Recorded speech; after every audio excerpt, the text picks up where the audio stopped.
As you continue to participate in creation from this place of integration, you may notice a sense of partnership emerging, not only with other humans, but with the environment, with timing, and with the subtle intelligence that moves through all things. This partnership is not mystical, it is practical. It shows up as fewer obstacles, clearer feedback, and a feeling that effort is being met rather than resisted. And it is from within this lived experience of co-creation, grounded, relational, and responsive, that you begin to recognize the value of surrender in a new way. Not surrender as giving up, but surrender as listening deeply enough to know when to act and when to allow. This understanding, once it takes root, prepares you for the next phase, where trust becomes not a concept, but a living orientation that supports everything you are bringing into form. There comes a point in every cycle of growth where effort no longer produces clarity and striving no longer yields peace. Many of you have arrived at that point now, even if you would not yet describe it that way. What begins to make itself known here is a different relationship with life itself, one that does not depend on constant intervention, prediction, or control. This is where the word surrender often enters the conversation, and yet we would like to take our time with it, because surrender as lived reality is very different from surrender as an idea.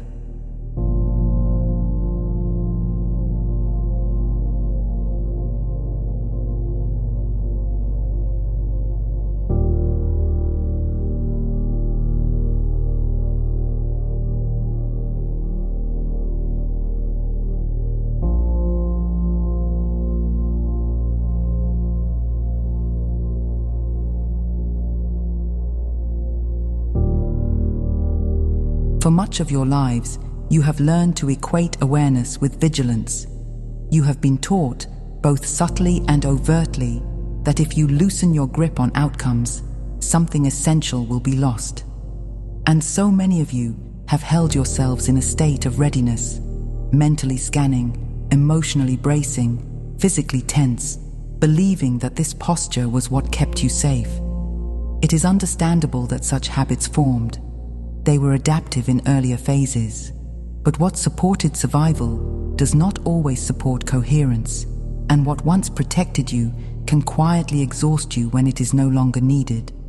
Surrender, as it becomes relevant now, is not a withdrawal from life, and it is not a resignation to fate. It is a willingness to stop fighting the present moment in order to reach an imagined future where you believe peace will finally be allowed. When you begin to loosen that internal opposition, something surprising occurs. Life does not collapse. Instead, it responds differently. You start to notice that you are met, sometimes gently, sometimes unexpectedly, by forms of support that could not reach you while you were clenched. This shift can feel disorienting at first. Many of you have relied on effort as proof of commitment. To rest can feel irresponsible. To pause can feel like abandonment of purpose. And yet, what becomes apparent as surrender integrates is that rest is not the absence of engagement. It is the restoration of perception. When the nervous system is no longer overloaded, you can sense what is actually being asked of you, rather than reacting to what you fear might happen. There is also an emotional honesty that accompanies this phase. When control softens, feelings that were kept at bay may surface, not to overwhelm you, but to complete themselves. You may find emotions moving through without the familiar narratives attached to them. Sadness may arise without a story. Relief may arrive without explanation. Even joy may feel quieter, less performative, and more real. This is not emotional instability, it is resolution. Feelings that are allowed do not linger. They finish what they came to do. It is important to understand that surrender does not remove choice. In fact, it clarifies it. When you are no longer expending energy resisting what is, you gain access to a deeper form of agency, one that responds rather than reacts. Decisions made from this place tend to be simpler, even if they are not always easy. You begin to recognize when action is required and when stillness is the wiser response. This discernment cannot be forced. It emerges naturally when inner noise quiets.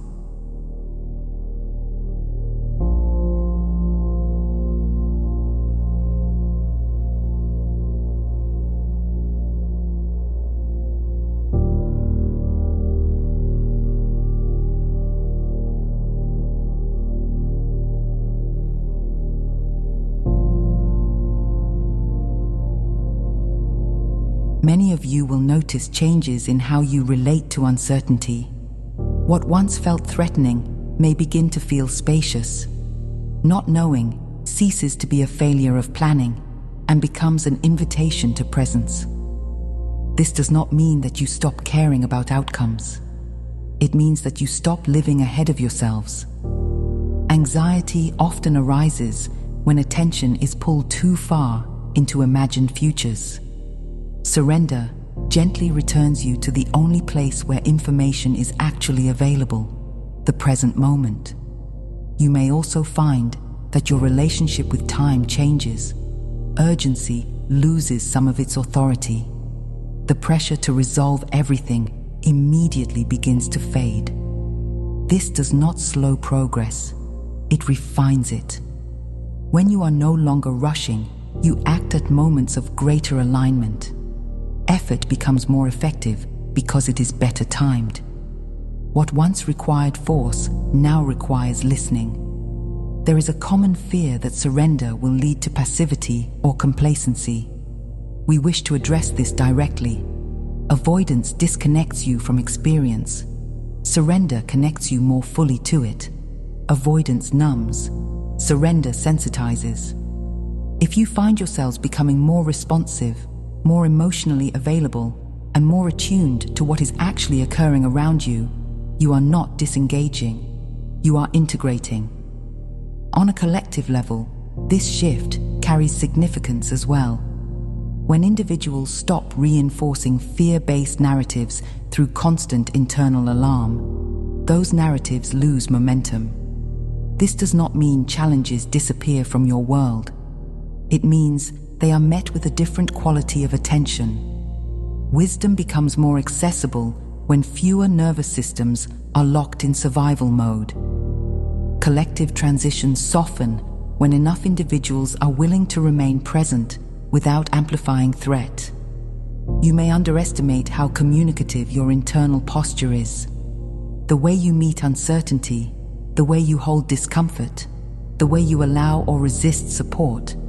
These signals ripple outward. Surrender communicates openness. It signals that intelligence is welcome, that collaboration is possible, and that life does not need to be dominated in order to be navigated. This is not a philosophical stance. It is a biological and energetic one. As surrender becomes less something you think about and more something you live, confidence begins to reorganize itself. This confidence is quiet. It does not rely on prediction or certainty. It arises from repeated experience. Experience that shows you that you can meet what arises without collapsing. You learn over time that resilience does not require constant effort. It requires availability.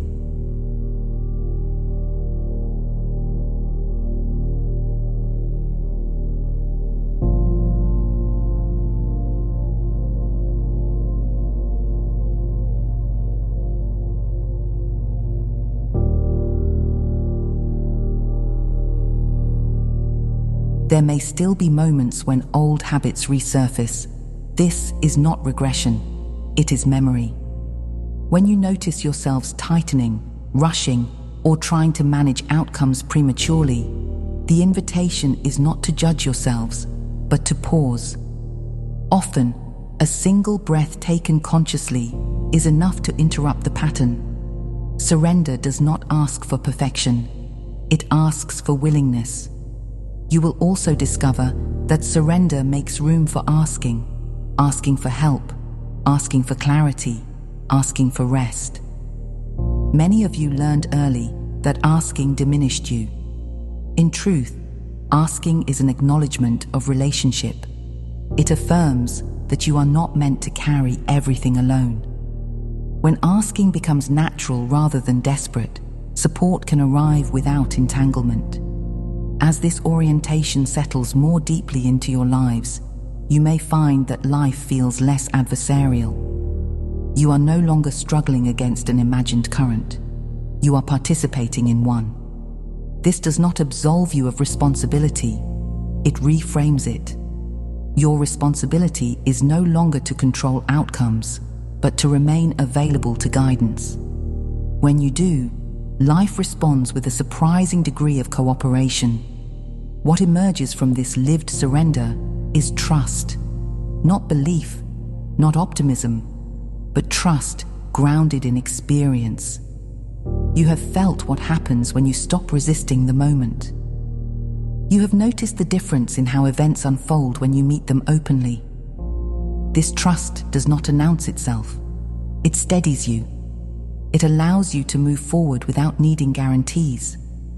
And it is from within this steadiness that the closing phase of this cycle becomes accessible, not as something you must prepare for, but as something you are already capable of inhabiting. What you have integrated through surrender is not meant to remain a practice. It is meant to become a way of being, one that supports the next rhythm of your lives with less friction, less fear, and far more grace than you once believed possible.